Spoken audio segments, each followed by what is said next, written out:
Now, before we start with the panel discussion and deep dive, let me just share some insights with you. Since I come from research, so I have to, it's my duty.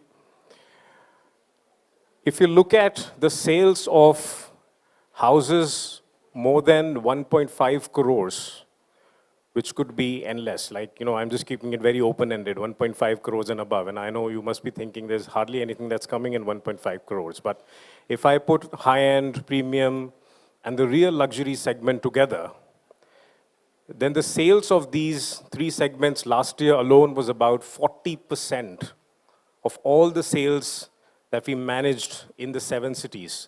That's the highest ever. Given the structure of our demographic, the socio-economic situation, etc., we had never anticipated that we would see such a high proportion and such a premiumization of the market. This figure never went beyond 17, 18% in the last several years. So what really happened in 2023? If you look at the launches, if you look at the sales in this segment, everything's gone up by 4x to 5x compared to where we were in 2018-19. So yes, of course, the pandemic has structurally altered a lot of preferences of buyers. While the HNIs were always active in this segment, the ultra HNIs were also very active. There is that upper middle income band, which has also become very, very aspirational, and everyone's sort of looking for a trophy home, if I can call it. I would like to start with Mr. Ahuja first. So welcome to this conference. My first and very introductory and very simple question for you would be, what is driving this demand? Why is it that we're seeing this phenomenal boom in the luxury segment, and which are the cities which are emerging as the hubs in 2024? Luxury has, I think, as a segment has always been there. Just that now we have seen it a little more prominent, little more, lot of visibility is there. And I think as a country we are evolving. As a country, as a nation, we are evolving. The aspirations of people are increasing over, in last few years, we must have seen it. And if you see the whole pocket of residential sales, I think most people have now want to upgrade. So there are a lot of people who owned houses, and they want to upgrade to the next level. And therefore, there is a demand which is there to stay. I think people have also started traveling a lot. They have, they have now seen a lot of good things around the world, and they want to really expose themselves to that. They want to stay in houses which they can afford now. So I think a lot of changes have been happening in the last few years, and as per our understanding, this is just the beginning. My next question would be to Mr. Neeraj Sharma. Sir, given your background, and I studied a little bit about, your projects and, what your company is trying to do.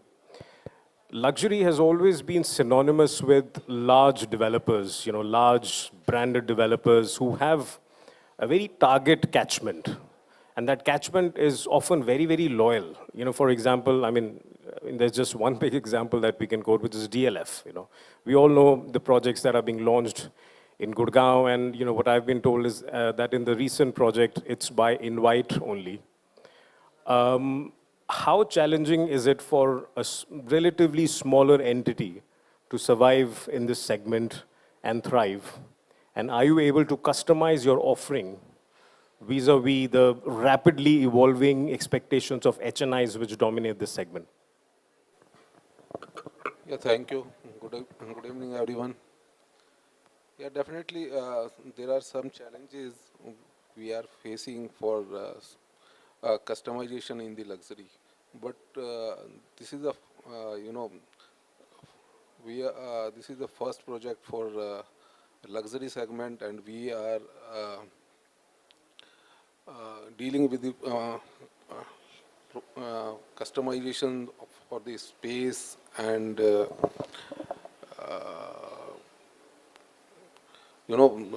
as many people mentioned, like this luxury segment has been changed after COVID. So before COVID, many things were the kind of a luxury, but post-COVID, the things has been changed. Now it becomes essential and the necessity, and high segment peoples are having the changing their income standards and everything. So people are going to for the luxury segments, and yeah, that's it. I think I would like to continue later. Sure. No, thank you, sir. Thank you. Mr. Katyal, coming to you next. If you can bring in some energy to this discussion. What makes a project stand out? Now we're seeing like 15, 20,000 apartments getting launched in this segment. A couple of years ago, it was easy for a new entity to survive. When there were few projects, it was niche. But now when, the scale is expanding and it looks like developers from different segments are looking at luxury, what are some of the factors which can make a project stand out amidst the crowd to attract the HNI attention? Hi, Sunny Gatyal. So, किसी भी success में it is not that there is कि एक ही इंसान की कोई जिम्मेदारी है that he knows the ground rule. For example, Select City Walk. That is the best example. Everyone knows that mall में क्या करना होता है, but as a newcomer, they have done beautifully, and it's the most successful mall in Delhi. So the same way, luxury is very simple. When someone is living in that space, so I'm lucky that I traveled across the world. It helped you to understand, what the premium customer wants. And it is very easy to learn from a lot of projects, people, those who are doing great. And as a developer, Home in Soul, we're doing two beautiful projects, which is super luxury. One is in Pari Chowk, and we are selling at 20,000 rupee per square feet. And it is very easy. It was not something which was really impossible. The design was beautiful. You have to pick one of the best architects. You have to use your brain. You should understand what is the mindset of a luxury customer, that they need a beautiful layout, nice balconies, nice planning, great club. And I think when you combine everything together with a great location, you cannot go wrong. So I think as a newcomer in the business, so we are new developers, we are not that old in the business. But the way we have capitalized this knowledge, which we already have because we have sold more than 850 projects across the world, this helped us a lot. And this is very easy. I think it is not impossible until unless people don't, get into the shoes of the customer and don't meet them. That is the only problem. अगर किसी के लिए होगा, हमारे लिए it was very easy. And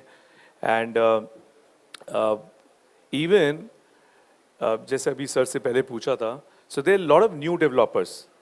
It is not only with DLF, Godrej, or a couple of top-notch developers, those who are doing great now. Any developer, I know not to name, this is not a platform to name few, but I know at least 10, 15 good developers, they are selling like a hot cake. It is, so it is pretty cool. Thank you so much, I think. Great, thank you, sir. Ankur, from a consultant perspective, I just wanted to bring you in. Anurag, of course, does a lot of research on residential, has a big base on residential. How do you see luxury performing vis-a-vis some of the other categories like budget housing, which has gone for a toss in the last 12 months? Yes, I'll give two data points on, answering that question. One, the market has grown. So FY 22-23, residential was selling pan-India, top 8 cities, selling about 3.3 lakh homes. Last financial year, that number went up to about 4.5 lakh homes, which in terms of volume was about 32% growth, but in value it was about 38% growth. So that's a good, data point.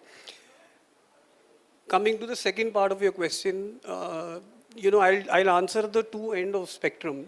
So one is affordable or, mid-budget housing homes, and the second is luxury. You take a horizon of 6 years, so 18 compared to 24.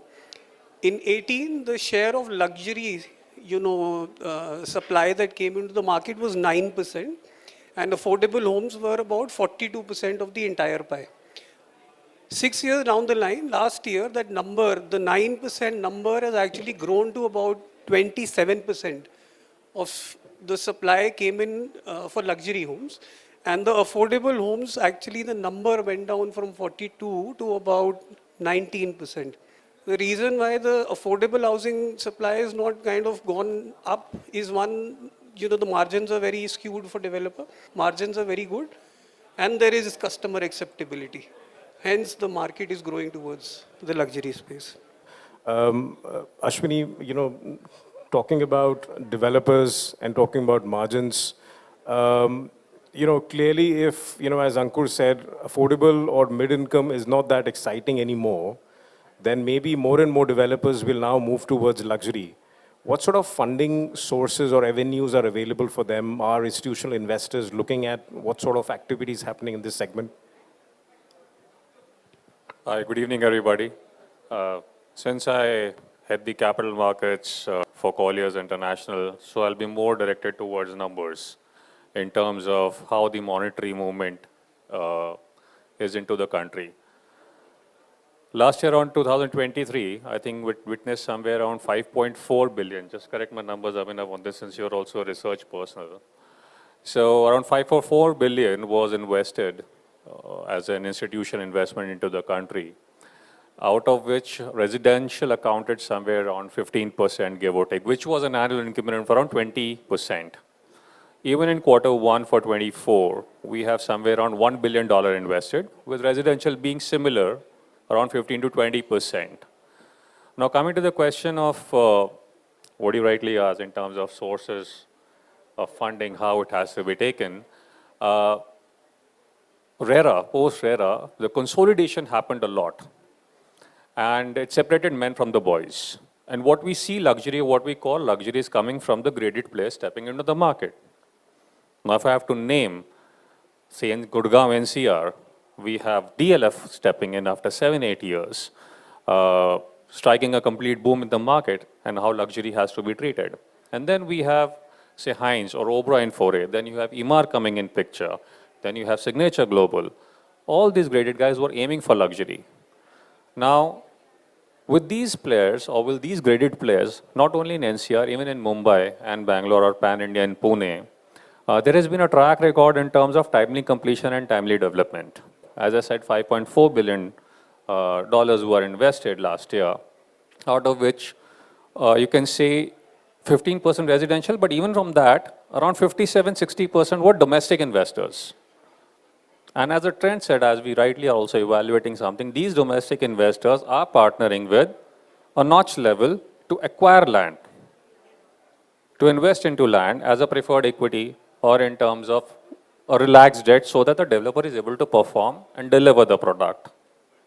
So that's a second segment of domestic investors coming in. Yes, the foreign investments, they are more keen towards commercial, annual, industrial and warehousing segment. Even today, as a trend that we are seeing, Tier 2 is coming at a boom where domestic investors are eyeing graded developers to expand in Tier 2 locations. You talk about Jaipur, you talk about Lucknow, you talk about Agra, they're stepping out of these locations. So yes, funding is available from your private sector banks, public sector banks. For the graded guys, you have domestic investors pumping in money to another level of developers in terms of financing for the land and generating good returns for themselves. Yeah, just to add to what Ashwin just said, that money is available in this segment. I think all the banks, there was a time when I remember banks were not wanting to touch luxury segment with a barge pole. There are a lot of apprehensions in terms of the ticket size. Is there enough market? But now the banks are really wanting to invest in this segment. They want to fund this segment. And one thing which you just mentioned about foreign institutions not very sure about it. We just did a fund in Dubai and only focusing on luxury real estate in India.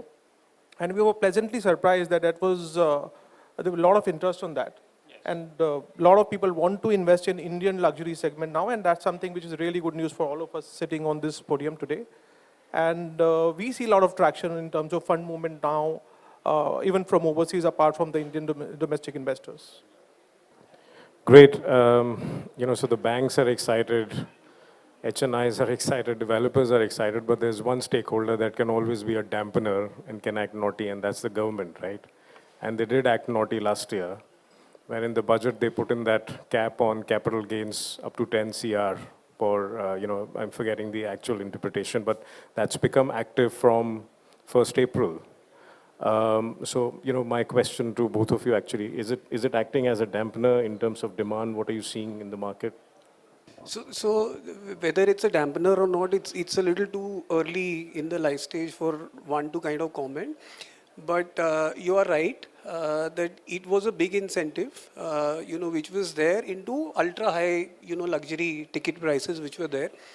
I think a lot of money from, startup, CXOs and CEOs kind of came in from equity sale or stake sale of their companies, and which was pumped into real estate. Putting a cap of about 10 crores on that is definitely a deterrent, when you have to choose, an investment asset type. But it is still an incentive, right? So there isn't anything else that you will be able to park your money in. So you will still see an inflow, into real estate coming because of this.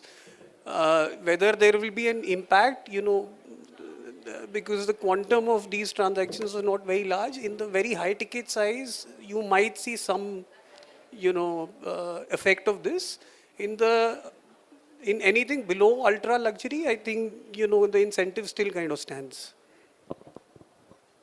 Resonate with what the gentleman said, but I'll support on that statement is that the 10 crore ticket size, the percentage of those units coming in the ultra luxury segment in the entire project, in the entire scheme of projects, is very less. And my final question would be to Mr. Katyal. So in terms of just the outlook for the sector, you've been obviously part of this industry for so many years. You've seen it grow, go through all kinds of challenges and policy churn, et cetera, et cetera. Specifically from a luxury perspective, what's your view? Where are we headed in the next 12 to 24 months? A very interesting question, because there are a lot of scenarios where the way right now luxury is selling is very abnormal. Every developer with 500, 600 units with 4,000, 5,000 crores of inventory, it is selling like a hotcake. And they're not selling it like a hotcake, it is 8 to 10 times oversubscribed. So this is a good news that yes, market is finally doing well. But there is a kind of a concern also where it is heading. So I can see people are leveraging on their money, and I'm not saying that it's gonna hit it back in a very bad way or something, but I think it's gonna sustain in the year 2025 because it cannot sell like this forever. So it will go because with my experience also, I have a selling experience also as investors clinic. So I understand I'm selling most of the projects in the country. And with that experience, I'm saying, I think by 2024, it's gonna be a normal thing, but 2025, there should be some breaks into the selling part. Yeah, that's very interesting. So, to sum it up, I think in the short term, the luxury market is looking pretty good. Developers are interested. Banks are also interested in funding. And of course, there is that entire aspirational upper middle class, which is contributing to this, besides the HNIs and the NRIs, etc. But by 2025, as Mr. Katyal rightly summed it, things might normalize or temper compared to the kind of boom we've seen in the past couple of years. With that, I would like to just thank all my fellow panelists and gratitude to R&M. Thank you so much. Thank you.